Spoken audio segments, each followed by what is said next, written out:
Müayinə olunmalı və hər ikisi müalicə almalıdırlar ki, birindən digərinə bunu dalğavar şəkildə ötürməsinlər. Virus mənşəli xəstəliklərin eyni zamanda papillomanın əmələ gəlmə riski daha çoxdur. Cinsi orqan ətrafında əmələ gələn xallar,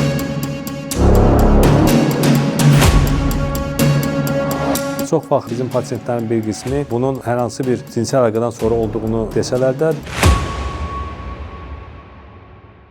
son vaxtlar müraciət edən pasientlərin çoxunda biz cinsi orqan ətrafında əmələ gələn xallarla bağlı müraciətlərin sayının artdığını görürük və bizdən soruşurlar ki, bu nədir, bu nəyə görə əmələ gəlib və s. İlk növbədə onu deyim ki, cinsi orqan ətrafında əmələ gələn xallar, bunlar el arasında buna ziyillər də deyirlər, bunlar papillomalardır. Papillomalar mənşəyi virus mənşəli xəstəliklər qrupundan hesab olunur və burada onların müxtəlif növləri vardır. Ən çox qorxulu, narahat edən növlər isə 6, 11, 16, 18-ci növlərdir ki, bunlar gələcək ciddi problem yarada bilər. Bu nöqteyi nəzərdən əgər cinsi orqan ətrafında müəyyən bir ət xalları, dəridən hündürə qalxmış müəyyən bir ziyilə oxşar xallara rast gəlinirsə, bunun vaxtında qarşısı alınmalıdır ki, bu getdikcə artmasın və digər fəsadlar törətməsin. Ət xallarının müalicəsi və müayinəsi çox asanlıqla aparılır. Sadəcə olaraq bunun qarşısını vaxtında almaq lazımdır ki, bayaq dediyim kimi bu yayılmasın. Burada diqqət etmək lazımdır ki, papillomalar ilk növbədə cinsi orqanın üstündə, kənarında, qasıq bölgəsində olduqda bunlar əvvəlcə az miqdarda olur, sonra getdikcə artır. Və bu zaman bunları vaxtında aşkar edərək qarşısını aldıqda onların artmasının qarşısını alınır və onların bir şəxsdən digər şəxsə keçməsinin də qarşısını almaq olur. Əgər bir şəxsdə papilloma varsa, digər şəxsin dərisində hər hansı bir zədə, çat və yaxud da ki, bir yara varsa, çox asanlıqla bir şəxsdən digər şəxsə ötürülə bilər. Papillomanın əsasən keçməsi cinsi yolla və məişət yolundan olur. Çox vaxt bizim pasientlərin bir qismi bunun hər hansı bir cinsi əlaqədən sonra olduğunu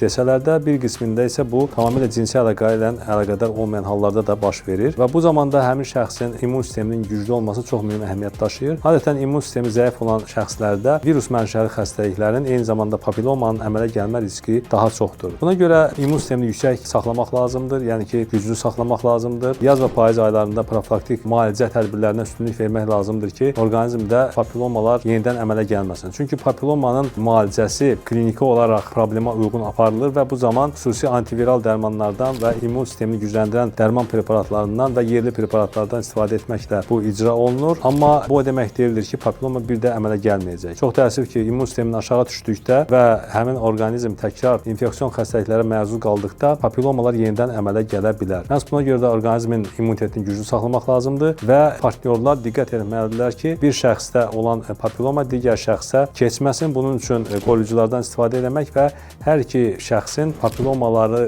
varsa əgər müayinə olunmalı və hər ikisi müalicə almalıdırlar ki, birindən digərinə bunu dalğavar şəkildə ötürməsinlər və proses sönsün, remisiya devrinə keçsin. Bunlar deməkdə məqsədim odur ki, sidik cinsiyyət sistemində hər hansı bir narahatçılıq hiss etdikdə bunun vaxtında qarşı alınmalıdır ki, həmin şəxsin özü üçün, bir də ki, onun partnyoru üçün ciddi problemlər yaranmasın.